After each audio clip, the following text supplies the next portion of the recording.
있잖아. 우리 지난주에 배운 거 복습하는 의미로 내가 질문 하나 할게. 세상에서 가장 멋진 남자는? 아무래도 나처럼 이렇게 근육질에 터프하고 멋있는 남자. 땡! 아니, 요새 그런 남자를 누가 좋아하니? 일단 나처럼 포근하고 말이야. 땡땡땡! 많이 땡땡. 나온다. 그건 바로 상남자 중에 상남자. 바로 나 같은 예수님. 예수님! 네, 정답이야. 예수님! 복습을 있잖아, 제대로 했구만. 우리 예수님. 남자다이. 남자다. 남자다이. 유행어인데, 이거? 남자다. 남자다. 무슨 일이에요? 복습하고 있었습니다. 아, 그렇구나. 지난 시간에 네. 이 남자답게라는 주제에 대해서 공부했죠? 네. 네. 어떻게 복습 잘 하셨어요? 네. 그러면 남자. 우리 광호 학생부터 한번. 네네. 네, 남자를 배웠고요. 네. 남자에 대해서 이렇게 나오는 말씀 중에서 저는 그 깨어라라고 하는 것에 대해서 세 가지의 아니, 비유를 남자에 대해서 얘기하자. 남자에 대해서 남자에 대해서 얘기해, 남자에 대해서. 남자라고 하는 표현이 이제 자칫 잘못 들으면 그냥 어떤 남성상의 어떤 모습을 표현하는 것 같이 보이지만 남자라는 뜻은 히브리인들이 생각하는 남자의 상은 성숙한 의미를 얘기하셨고 그 성숙은 진정한 성숙의 상남자 예수 그리스도를 표현한 거다 이렇게 말씀해 주셨습니다. 그렇죠. 예. 네. 그것은 어느 교회의 배경을 근거로 논리가 시작이 됐죠. 네. 이거는 아마 바자이께서 말씀하시지 않을까 싶습니다. 네, 그럼 반장이 한번 남자니까. 못 듣고 있었어요. 고린도 교회. 아유. 여기서 다른 거 입고 싶다. 아이고, 진짜. 네? 고린도 교회는 네. 어떤 상태였어요? 굉장히 분열이 심한 상태였습니다. 예. 그걸 또 다른 표현으로 뭐라고 그랬죠, 바울이? 네. 또 다른 어린아이. 표현을? 네, 뭐 여러 가지 표현을 썼는데 그러니까 여하튼 예. 어린아이야. 그 얘기 하시는구나. 아까 얘기를 했는데, 예. 안 어린아이 했어요, 같다. 예. 예. 우리 윤정자매가 마무리 좀 하세요. 네. 어린아이와 같다는 것은 곧 성숙하다. 어린아이와 성숙하지 못하다. 반대말은 성숙하다인데요. 이 성숙의 의미는 곧 바로 남자답다라는 거예요. 근데 그 남자다운 게 곧 예수 그리스도. 내가 한 얘기잖아. 예. 아까 그 얘기. 제가 정리하고 있어요. 지금. 한거 아닙니까? 정리하고 있습니다. 네, 잘하고 있어요. 그래서요, 우리가 항상 늘 깨어 있어야 되는데, 그 깨어 있는 거는 마지막 때를 생각하면서 우리가 영적으로 깨어 있어야 된다. 교묘하게 빠져나가네요. 그렇죠. 네. 예. 그리고 또 마지막으로 하나는 네. 우리 이제 정준 우리 학생이 정준 학생이, 그렇죠. 예, 마무리를 예, 총정리 한번 해보세요. 지난 시간에 세 가지만 하고 끝났어요. 네. 네. 시간이 없어서 마지막에 그 사랑으로라는 주제에 네. 대해서는 네. 마무리를 못하고 끝냈죠. 네. 우선 세 가지만 얘기해 보세요. 세 가지요. 네. 깨어 있어야 되고요. 그렇죠. 믿음으로 바로 서 있어야 되고 그렇죠. 남자답게 네, 강건하라. 그렇게 세 가지를 설명했죠. 네. 자, 지난 시간에는 이제 그 마무리 못한 대목이 네. 고린도전서 16장 14절을 보시면 너희 모든 일을 뭘로 행하라 그러죠? 사랑으로 행하라. 그러니까 성숙의 가장 결정적인 결정체는 사랑. 사랑으로 행하는 거예요. 사랑으로 하지 않는 건 다 죄예요, 죄. 예. 그래서 항상 여러분들이 주의 일을 할 때 그 동기를 살펴야 됩니다. 이게 정말 사랑으로 하는 비판일까? 사랑으로 하는 꾸지람일까? 그러니까 동기가 사랑이 되지 않으면 그것은 말 그대로 정죄가 되고 그냥 비난이 될 수밖에 없어요. 자, 그러면 오늘 이제 드디어 고린도전서 16장을 마치는 마지막 시간입니다. 아쉽네요. 아쉽다. 예. 아마 요 고린도전서가 끝나면 이제 다음 시간부터는 저하고 구약으로 여행을 떠날 거예요. 재밌겠다. 구약 중에서도 네. 성경의 가장 큰 그리고 중요한 주제인 다윗의 왕국의 태동이 시작되는 네. 사무엘서 공부를 하게 됩니다. 굉장히 어려운데요. 꼭 어렵지 않아요. 하기야, 예. 목사님 가르치시면 어렵지 않습니다. 성경 지금 쭉 배워봤지 뭐 어려웠어요? 아니요. 아니야. 즐거웠어요. 네. 왜냐하면 성경 배우는 건 이게 IQ 문제가 아니거든요. 네. 얼마나 하나님 앞에 집중해서 듣느냐 그 싸움이지 머리가 좋고 나쁜 싸움이 아니기 때문에 어렵다고 하는 것은 자기가 그만큼 배울 마음이 없다. 아, 맞다. 굉장히 극단적이시다. 목사님, 굉장히 극단적이시다. 받았는데요? 얼굴 왜 빨개지세요? 들켰거든, 속이. 자, 그런데 이제 유대인들에게는 세 가지 인사법이 있어요. 세 가지. 네. 첫째가 할렐루야. 할렐루야. 할렐루야. 하나님을 찬양합니다. 할렐루야. 아, 하나는 알 것 같습니다. 뭐요? 샬롬. 맞아요. 샬롬. 그 샬롬은 무슨 뜻이에요? 평강이 있어. 건강이 있어. 평강. 예. 그 평강의 내용이 혹시 뭔지 설명할 수 있겠어요? 괜히 한다 그랬죠? 무덤을. 그 샬롬의 뜻이 뭐예요? 그 아는 대로 대답해 보세요. 샬롬 이제 평강이 있으라. 이렇게. 그 네. 세상에는 많은 평강의 내용들이 있어요. 예. 어떤 평강을 얘기하는 거예요?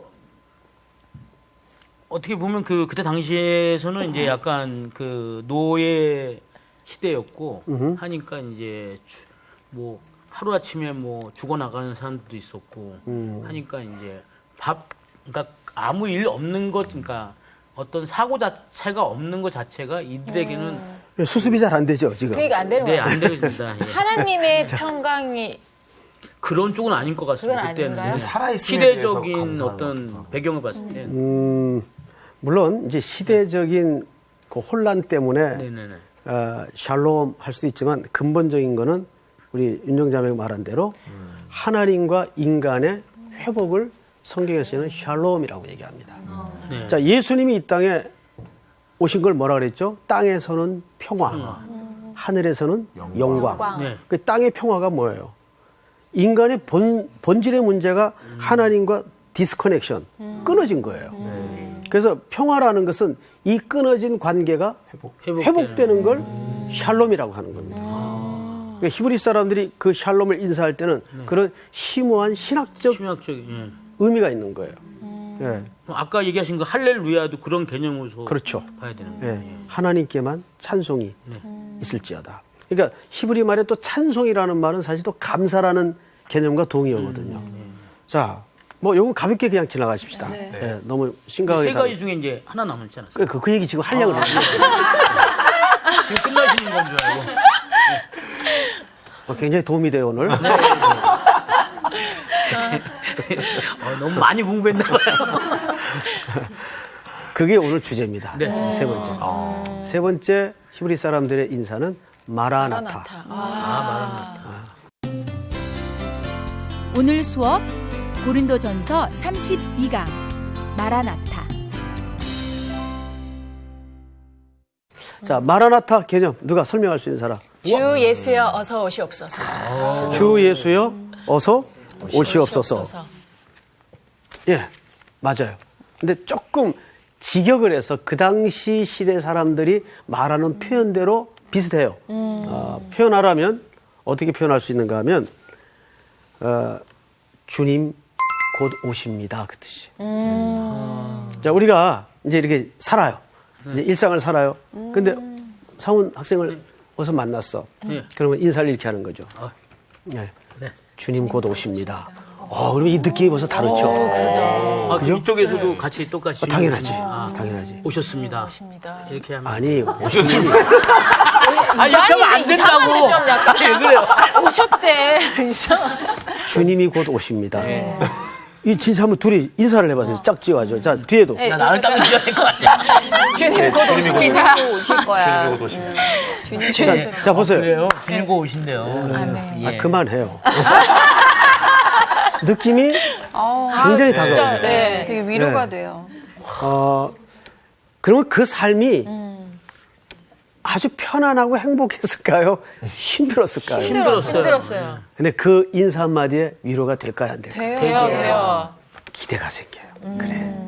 힘들어도 막 고난에 함몰돼 있다가도 이제 같은 고백을 같이 하는 성도끼리 만나서 그런 힘겨운 일상 속에 만났어. 주님 곧 오십니다. 예, 아이고, 주님 고 이렇게 인사를 하면 얼마나 힘이 돼요. 근데 만약 예수 안 믿는 사람한테 그렇게 얘기를 했다가는 굉장히 두려워하겠네요. 오히려 아니, 나도 모르지. 예수 안 믿는 사람은 오히려 아이, 그러니까 사람 봐가면서 인사해야죠. 자, 그런데 오늘 고린도 전서가 사실 그 말로 끝이 나요. 성경을 잘 보세요. 16장. 22절을 우리 주은 학생 한번 읽어보세요. 만일 누구든지 주를 사랑하지 아니하면 저주를 받을지어다. 우리 주여 오시옵소서. 우리 주여 오시옵소서. 우리 주여 오시옵소서. 우리 지난주 그 깨어라는 부분을 우리 설명할 때 네네. 세 가지 관점을 생각해야 된다 그랬어요. 네. 자, 광호 학생. 네. 그 세 가지 관점이 뭐였죠? 첫 번째가 이제 오실 그리스도에 대해서 김박성. 김박성. 뭐에 대한 김박성? 그 종말에 대한 김박성이죠. 그 종말은 누가 오시는 시간이에요? 예수님이 오시는 시간. 예. 그러니까 예수님이 오시려면 멀어서 이 기분으로 살라는 말이 아니죠. 아니죠. 네네. 곧 오시니까 준비하라는. 예. 오늘 오실 수도 있다. 네. 저는 근데 정말 그랬으면 좋겠어요. 진심이에요. 이건 무슨 감성적으로 한 얘기가 아니라 정말 오늘 주님 오시면 좋겠어요. 예. 표정들이 살짝 어두워지는데. 한 일주일 뒤에. 결혼이라도 좀 하고 오셨으면 했습니다. 막 이랬네. 결혼이라도 하고. 비슷한 마음 많으실 거예요. 그렇죠. 네. 죄송합니다. 우리에게 결혼하는 것까지 보고 다른 사람들이 형편을 생각 못했네. 그런데 이 땅의 결혼은 결국 그리스도와 사는 연습을 하는 시간들이거든요. 네. 그러니까 진짜 본신랑 만나면 되지 뭐. 아멘. 아멘. 아우, 위안이 된다. 신랑 만나면 돼. 아멘. 뭐 이 땅의 신랑과 비교할 수 없는 참된 본질적 행복을 보증하시는 분인데 그 신랑 만나면 되지 뭐. 아멘. 제일 멋있는 남자니까. 네. 상남자. 상남자. 그두 번째. 세 번째. 두 번째는 약간 위협에 대한 부분을 말씀해 주셨던 것 같고 제가 정확하게 기억이 안 나는데 세 번째 베드로전서 5장의 말씀 속에 우는 사자와 같이 사자. 뭘 찾는다? 삼킬자를 찾는다. 그러나 그 울음은 그냥 위협에 불과하지 네네. 우리가 본질적으로 패할 가능성 있는 위협이 아니란 말이에요. 네. 그러니까 오늘 이 성경 말씀이 사실은 그 마라나타, 네. 예, 아멘 주 예수여 오시옵소서, 신랑이 오십니다. 이 말로 끝이 나는 거예요. 자, 그러면 이 말로 마무리 인사가 되어지기까지 끝부분을 어떻게 사도 바울이 마감했는가를 오늘 최종적으로 여러분들과 살펴보도록 하겠습니다. 네. 자, 이제 성경을 좀 보십시다. 몇 절을 보시냐면 오늘 본문을 좀 볼까요? 15절. 형제들아, 스데바나의 집은, 스데바나 머릿속에 입력. 스테바나. 이 스데바나는 그 순교당한 7 집사 중에 한 사람을 얘기하는 게 네, 아니에요. 아니에요. 다른 스데바나예요. 근데 스데바나가 아니죠. 스데바나의 집. 그렇죠. 이런 그 미세한 차이를 그냥 간과하고 지나가서는 안 되겠죠. 네. 또 뭐가 나옵니까? 아가야의 첫 열매. 아가야의 첫 열매. 첫 열매. 자, 15절에 보시면 아가야의 첫 열매요.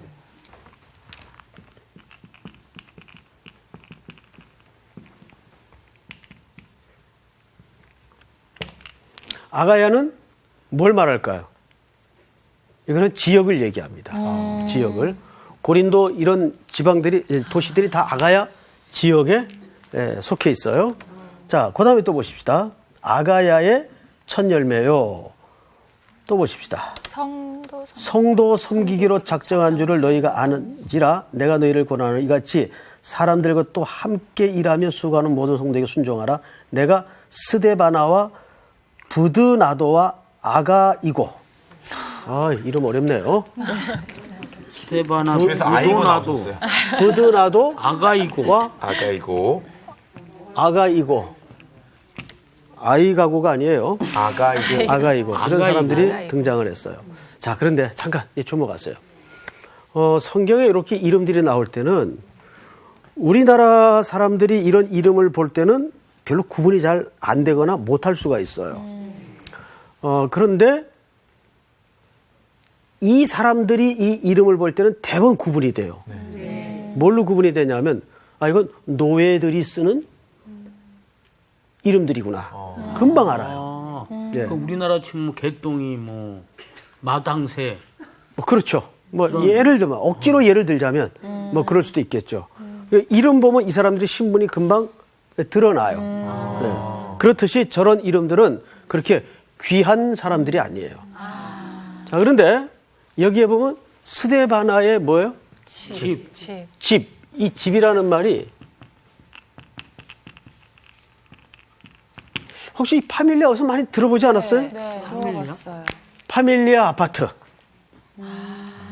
많이 안 들어봤어요? 들어본 것 같아요. 저게 가족이란 뜻입니다. 스데바나의 가족이라는 뜻이에요. 패밀리랑 비슷하다 진짜. 예, 여기서 패밀리라는 말이 파생이 되죠. 파밀리아. 맞습니다. 자, 그러면 이제 이 이름들이 왜 여기에 열거됐는가 하면 우리 지지난 시간에 사도 바울이 항상 지역과 이름과 거점을 쭉 소개할 때 그 소개하는 이유가 뭐라 그랬죠? 동역이라고 그랬어요. 함께. 여기서 그래서 함께라는 말이 나오죠? 네. 어디 나옵니까? 몇 절에 나오죠? 이 같은 사람들과 그렇죠. 함께. 예. 함께라는 말이 여기에 또 등장. 일하며 수고하는 모든 사람에게 순종하라. 자, 이 사람들은 신분이 그렇게 썩 높은 신분들이 아닌데 이 사람들이 중요한 것은 함께 동역하는 수고하는 자들이에요. 그래서 이 편지를 쓸 때 이 사람들에게도 뭐 하라? 순종하라. 순종하라. 저것들 저 종 출신들 아니야? 이럴 수 있어요, 없어요? 있어요. 충분히 있죠. 네. 그래서 우리가 우리 한국 교회사에 보면 이자익이라는 분이 있어요. 이 사람은 종이었어요. 종이었는데 그 주인이 이 종을 교회 처음엔 장로로 섬깁니다.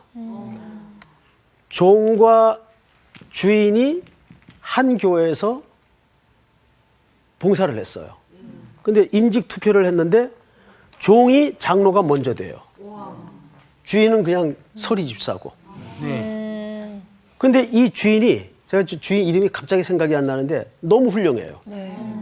이 머스민 자익 장로를 극진히 섬겨요. 그런데 이 이자익 종을 싹수를 보고 신학교에다가 평양에 있는 신학교에다가 공부를 시키죠. 그 사이에 이 교회 담임 목사가 비어요. 선교사님이 떠나고 이제 담임할 한국 사람이 있어야 되는 거예요. 그때 이 이자익 자기 집에 머슴이었던 학교에서 공부하는 그 사람이 목사 안수를 받자마자 모셔옵니다. 교회 담임 목사님. 자기 집에 부리던 머슴이었어요. 이분은 총회장도 여러 번 합니다. 그러니까 종과 머슴의 이야기로 유명합니다. 이 종도 훌륭해서 그렇게 됐겠지만 진짜 보이지 않게 훌륭한 사람은 누구예요? 주인이에요. 이분이에요. 그러니까 이 당시에도 신분사회였기 때문에 이런 역학관계가 굉장히 많았어요. 교회 안에. 그래서 저거 종 출신인데 그러면 이제 하나님의 일이 어색하게 되는 거죠. 바울이 그걸 강조해요. 우리는 함께 일하는 동역자다. 그러니까 교회에서 만나는 그 가장 중요한 가치는 교회는 두 종류밖에 없어요. 어떤 종류가 있을까요? 교회 안에는 용서받은 죄인과 용서받지 못한 죄인이 있을 뿐이에요. 교회는 결국은 다 똑같이 죄인이에요. 그래서 교회는 세상에 소위 내 양 어깨에 지워진 계급장 떼고 만나는 공간이어야 합니다. 거기에 저 사람 세상에서 어떻게 잘 나가고 다 소용없어요. 임직 투표하는데 그런 프로필을 또 이용하는 교회도 가끔 있더라고요. 근데 그게 영적으로 썩 그렇게 건강한 기초는 아닙니다. 정말 교회 안에서는 신앙의 성숙도와 그 사람의 순수한 헌신을 봐야지 그 사람이 사회에서 어떤 사람이고 어떤 명망가이고 이게 중요하게 작용되어서는 그 교회는 이제 세속의 누룩이 들어오기 시작하는 거죠. 그게 위험합니다. 네. 자, 그 다음에 여기에 이 파밀리아라는 말은 가족과 노예까지를 포함하고 있는 개념인데 그걸 전부 뭘로 본 거예요? 가족으로 본 거예요. 노예들도 뭘로 사도 바울이 부르고 있죠? 가족의 개념으로 받아들인 거예요. 그래서 교회는 또 하나의 커다란 가족이에요. 가족은 어떤 생활을 서로 하죠? 집에서 사실 제일 편한 대상이 누구예요? 가족이에요. 그 가족은 내 눈물도 알고 못남도 알고 꼬라지도 알고 모든 걸 다 알아요. 그래도 그 허물이 용서되어지고 덮어지는 공간이 가족입니다. 가족만큼 위대한 공동체가 사실은 없어요. 그런데 어떤 가족은 가족이 아니라 조직이 되어 있는 경우가 있어요. 말 그대로 조직이에요. 한 공간에 분명 숨을 섞고 사는데 대화도 없고 마음을 나누는 것도 없고 밥 먹는 시간에도 숟가락 들어가는 시간 외에는 입에 지퍼를 채우고 싸늘한 냉기가 흐르는 가족들이 있죠. 무섭죠. 그건 가족이 아니에요. 조직이에요. 항상 조직과 반대 개념이 유기체. 유기체와 조직의 차이는 뭐예요? 조직은 이런 거예요. 왼팔 고장 났어? 갈아 끼워. 조직은 그렇게 할 수 있어요. 그거 빼고 새 걸로 끼워. 그건 조직이에요. 그런데 유기체는 어떻게 해야 돼요? 그 팔이 고장이 나면 그 팔이 원래의 상태로 돌아가 회복되기까지 온 몸이 같이 수고를 해줘요. 왜? 거기에는 혈맥과 신경조직과 생명이 피가 같이 공유되어 있기 때문에. 그래서 팔이 고장이 나면 이쪽 팔이 2배 수고를 해주고 온몸이 버텨주고 그 통증을 공유해주고 이게 뭐예요? 조직이 아니라 유기체예요. 그래서 우리가 섬기는 교회를 가만히 머릿속에 한번 그려보세요. 우리 교회는 조직에 가깝나 유기체에 가깝나. 그래서 이 조직의 상태에서 유기체로 바꾸는 과정이 참 힘들고 멀고 험해요. 그러나 거기에 그리스도의 생명이 들어가기 시작하면 그리스도의 몸으로서 점점점 유기체적인 조직이 되어가는 거죠. 그런 의미에서 각 지역의 교회는 개토화돼서는 안 돼요. 저 삼각교회도 큰 교회도 똑같이 그리스도의 몸으로서 만날 수 있는 편안한 관계가 돼야 건강한 상태입니다. 거기에 높낮이 우열 있을 수 없다 그랬어요. 자, 이제 성경을 좀 보십시다. 사도 바울이 이들을 이렇게 소개를 해요. 15절. 형제들아 스데바나의 집 곧 아가의 첫 열매요. 여러분, 이 아가의 첫 열매라는 말이 무슨 말일까요? 이 말은 이런 뜻이 아닙니다. 우리가 흘낏 이 본문을 보면 아가야 지방에서 처음으로 전도받은 열매다 이렇게 비춰질 수가 있어요. 그 말이 아니에요. 그렇게 복음을 듣고 하나님의 자녀가 된 백성들이 온전히 하나님 앞에 헌신하여 드리는 가정이 되었다. 그거를 첫 열매라고 얘기하는 겁니다. 그러니까 우리는 보통 이제 새생명 전도 때 그 전도하면 그걸 뭐라 그래요, 보통? 열매라 그러죠, 열매. 예. 그런 개념 때문에 이 본문도 그런 식으로 이해하기가 쉬워요. 그 말이 아니에요. 이 본문은 그렇게 그리스도의 복음을 듣고 새 생명으로 거듭난 이 집이 이제 그 지역에서 처음으로 하나님의 제단에 온전히 헌신하는 첫 열매가 되었다 그 말이에요. 그러니까 일꾼이 되었다 쉽게 얘기하면 그 말이죠. 자, 그런 관점에서 이 부분을 잘 이해하셔야 됩니다. 자, 첫 열매요. 또 성도 섬기기로 작정한 줄을 너희가 아는지라. 자, 여기 성도 섬기기를 작정했다라는 말은 이런 뜻입니다. 어떤 이의 권위 아래 자신을 스스로 가뒀다. 누가? 이 스데바나의 집이. 그러니까 그만큼 복음을 듣고 하나님 앞에 첫 열매가 될 정도로 섬기기로 작정한 가정이 되었어요. 스스로 하나님의 권위 밑에 자기를 제물로 드리는 가정이 되었단 말이에요. 누가? 스데바나의 집이. 그거를 사도 바울은 지금 뭘로 불러주고 있어요? 가족으로 불러주고 있어요. 자, 또 성경을 보십시다. 네. 자, 우리 저 광호 학생이 네. 16절을 한번 큰 소리로 읽으세요. 네. 이 같은 사람들과 또 함께 일하며 수고하는 모든 사람에게 순종하라. 예, 여기 이 사람들을 함께 일하는 동역자로 인정해주고 있죠. 네. 그리고 그들에게도 순종하라. 교회 성도들에게 그렇게 얘기합니다. 자, 17절 우리 윤정 학생. 네. 내가 스데바나와 무드나도와 아가이고가 온 것을 기뻐하노니 그들이 너희의 부족한 것을 채웠음이라. 자, 이들은 특별히 했던 역할이, 섬김의 역할이 뭐냐면 고린도 교회 성도들이 부족한 것을 또는 여타 다른 교회 성도들이 부족한 것을 채워주는 역할을 해요. 이게 쉬운 게 아닙니다. 그렇죠. 보통 사람들은 하나님이 일을 할 때도 특별히 우리 한국 사람들이 유독 그런 관점이 좀 심한 것 같은데 뭔가 자꾸 앞장서야 일하는 줄 알아요. 주도해야 일하는 줄 알아요. 그래서 2인자 되기가 굉장히 싫어하죠. 근데 이 지금 열거된 사람들은 너희의 부족한 것을 채워주는 사람이다. 친구들도 보면 그렇게 보완적 관계에서 정말 아름다운 우정들이 있어요. 우리 상우 씨 그런 친구 없어요? 나의 부족한 걸 채워주는 친구. 저의 부족한 걸 채워주는 건 아내죠. 아내. 네, 못 말려요. 제가 좀 참 이렇게 듣기 좀 참 아름다워요, 사실. 네. 야, 아내를 그렇게 인정만 할 수 있다면 이 아내는 정말 그 행복한 자매예요. 제가 저희 아내한테 쓴 편지 중에 생일날 예수님은 온 세계를 구원하러 오셨지만 당신은 날 구원하러 왔습니다. 제가 그렇게 써왔거든요. 진심입니다. 듣기 쉽지 않네요, 근데. 머리 아름답게 보세요. 아름답게.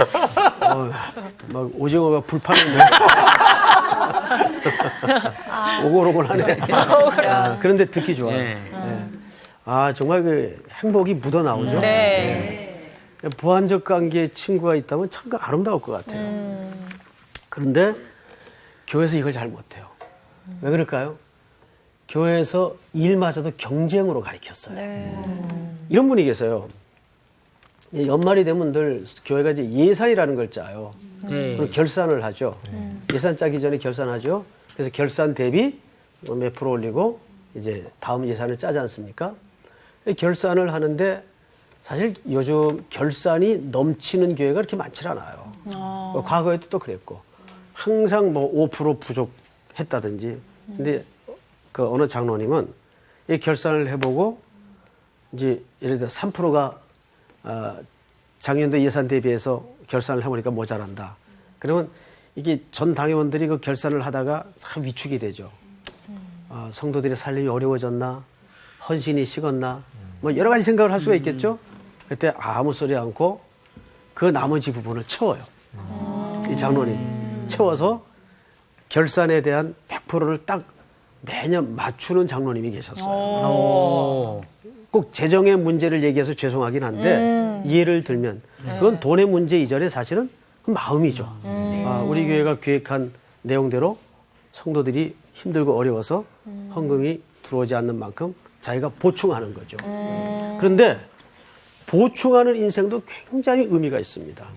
꼭 자기가 주도하지 않아도 앞장서지 않아도 그래서 여러분 성경에 보면 양이 100마리 있는데 몇 마리가? 한 마리. 한 마리가 샜어요. 네. 사라졌어요. 99마리를 두고 한 마리를 찾아 목자가 길을 떠납니다. 저게 말이 돼요?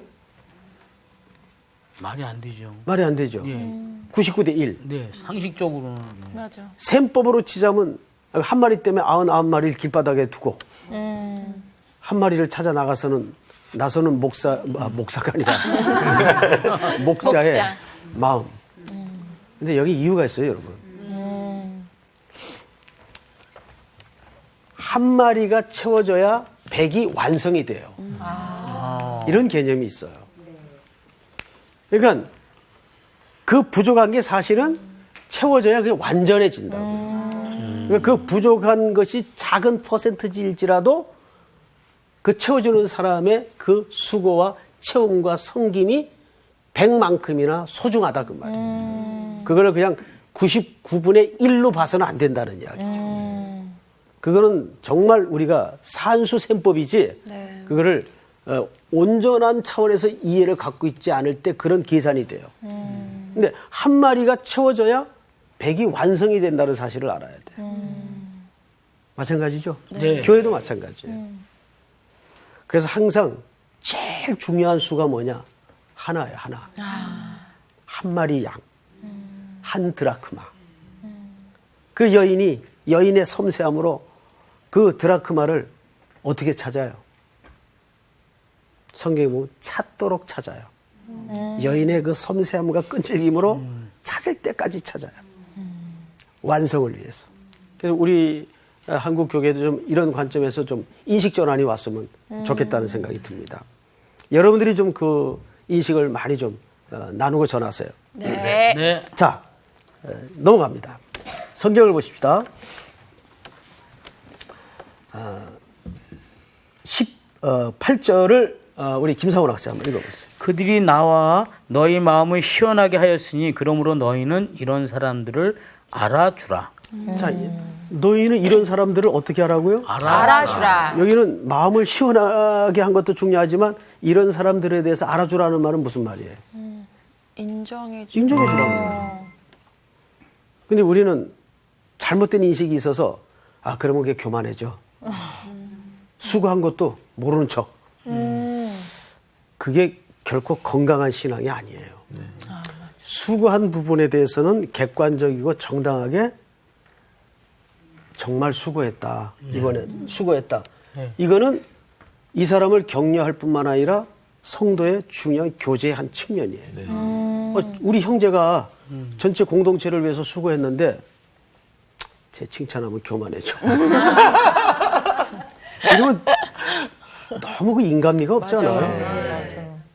근데 이상하게 언제부턴가 한국교회는 공로의 반대 개념을 잘못 이해해가지고 그런 칭찬조차도 놓쳐버리는 더 큰 걸 잃어버렸어요. 사실은. 이 칭찬과 격려는 그리스도인들의 공동체에서 매우 중요한 거예요.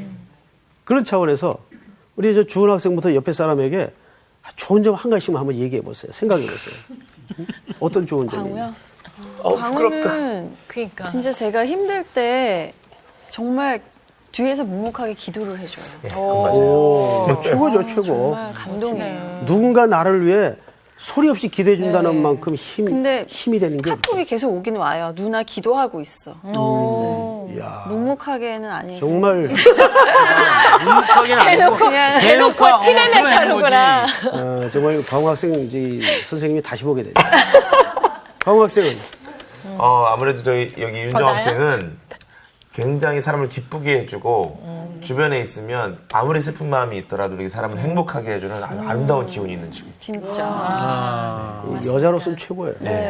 고맙습니다, 진짜. 정말 주변을 그 행복하게 그렇죠. 해주는 바이러스. 네. 갑자기 균이 돼버렸는데. 바이러스 모균자. 자, 우리 윤정자매는 우리 상훈 오빠. 응 그래. 상훈 오빠는 되게 사람을 좀 편하게 해주는 것도 있고요. 굉장히 또 유머러스하고 또 무엇보다도 음악적인 재능과 감각, 예, 그게 정말 멋진 것 같아요. 그리고 오랫동안 사역을 하면서도 마음에 안 드세요? 그냥 영혼 없는 것 같은데. 아니 저 얘기해봐. 진짜요. 오랫동안 사역을 하면서 지친 모습을 본 적이 없었던 것 같아요. 그래서 늘 거기에 기뻐하는 모습이 굉장히 보기 좋았던 것 같아요. 지금 굉장히 사실은 제가 마음에 드는 대답이 하나. 그냥 놀라셨어 지금 선생님. 지금. 지치지 않는 거. 하이파이브 한번 해야지. 저도 안 놀래고 있는데. 저는 놀랐어요.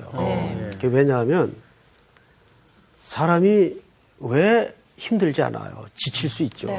근데 지치지 않는 건 이렇게 생각하면 돼요. 백화점에서 쇼핑하는 여자 지치는 거 봤어요? 와, 진짜 너무 이해가 너무 쏙쏙 들어. 그 말은 무슨 얘기인가 하면 와, 진짜 대박. 우리 상훈 학생이 정말 그런 지친 표시가 안 날 정도로 즐거워, 그 속에 그 일에 대한 즐거움이 있다는 거예요. 저도 그걸 봐요. 그러니까. 이 친구가 지치지 않는 거예요. 그래. 저도 사역이 그 업무량으로 말하면 완전히 이건 뭐 중노동이죠. 그 우리 청년들이 물어봐요. 안 지치냐고. 왜 안 힘들어? 그런데 지치는 거하고 힘든 거하고 틀려요. 근데 그 사랑으로 즐겁게 하면 안 지쳐요. 쇼핑을 8시간 돌아다녀도 에휴. 다리가 안 아파. 너 어디가 아파? 앉을 틈도 맞아, 없지. 맞아. 이게 똑같은 이치거든요. 그렇죠. 예. 부패를 8시간 정말- 돌아다녀도 최고의 칭찬이에요. 최고의 칭찬. 최고의 칭찬. 야, 네. 정말. 자, 그런데 네. 이제 우리는 오늘 마지막 중요한 단어를 이제 공부해야 될 것입니다. 마라나타. 마라나타. 몇 절을 보시냐면 22절을 우리 다 같이 한 음성으로 읽겠습니다. 시작. 만일 누구든지 주를 사랑하지 아니하면 저주를 받을지어다. 우리 주여 오시옵소서. 우리 주여 오시옵소서가 마라나타라는 얘기예요. 네. 자, 이게 아람어예요, 사실은. 자, 근데 임마누엘 칸트라는 분이 이런 얘기를 했어요. 사람이 가장 행복할 때를 3가지로 정의했어요. 가장 사람이 행복할 때 3가지가 있어요. 이제 칸트가 한 얘기인데 상당히 공감이 가서 제가 적어본 겁니다. 언제 행복해질까요, 사람은? 첫 번째가 누군가를 위해서 땀 흘릴 때. 그때 진짜 행복하답니다. 누군가를 위해서 내가 수고해주고 땀 흘릴 때 그때는 피곤하고 힘들어도 그만큼 보람이 있다는 거죠. 맞습니다. 예. 그 다음에 2번째가 싱글들은 잘 들으세요. 사실 싱글들에게만 해당되는 문제는 다 해당되는 문제. 누군가를 정말 사랑할 때. 예. 누군가를 정말 사랑할 때 가장 행복하대요. 사랑을 받을 때보다도 사실은 할 때가 더 행복하답니다. 윤영감이 맞아요? 예, 진짜 그런 것 같아요. 정말이에요. 예. 누군가를 사랑할 때 제일 행복합니다. 그리고 마지막으로 누군가를 섬길 때. 이 3가지입니다. 기억하세요. 네. 자, 그러면 우리 마지막으로 결론을 맺으면서 마가복음 10장 45절을 다 엽니다. 우리 전체가 한번 같이 읽을까요? 네. 시작. 인자가 온 곳은 섬김을 받으려 함이 아니라 도리어 섬기려 하고 자기 목숨을 받은 사람의 대속물로 주려 함이니라. 3가지로 우리 결론을 맺읍시다. 첫째, 섬기는 사람. 결론입니다. 섬기는 사람. 두 번째 뭘까요? 오늘 쭉 내용을 보니까 부족한 것을 보충하는 사람. 보충하는 사람. 부족한 것을 채워주는 사람. 세 번째, 다른 이의 마음을 시원케 해주는 사람. 여름의 얼음 냉수 같은 사람. 잠언이 기록 때처럼 시원케 하는 사람. 자, 이렇게 고린도전서를 마치면서 와. 마라나타, 우리 오늘 배운 인사를 마지막으로 앞뒤로 서로 하고 시간을 마치겠습니다. 예수님 마라나타. 지치지 않아. 걱정하지 마. 예수님 오시니까. 아멘. 수고 많으셨습니다. 감사합니다. 와. 마라나타.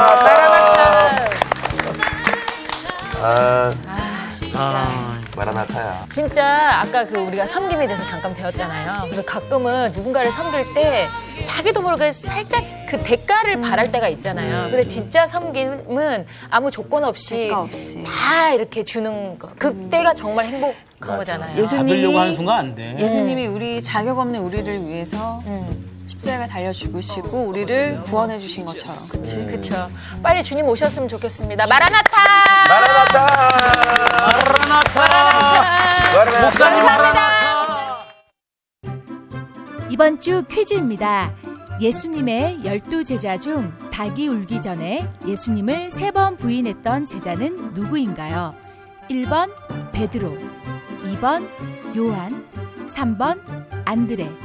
정답을 아시는 분은 CBS 성서학당 홈페이지에 정답을 올려주시거나 우편으로 보내주시면 됩니다. 보내실 곳은 서울특별시 양천구 목동서로 159의 1번지 CBS 성서학당 담당자 앞입니다.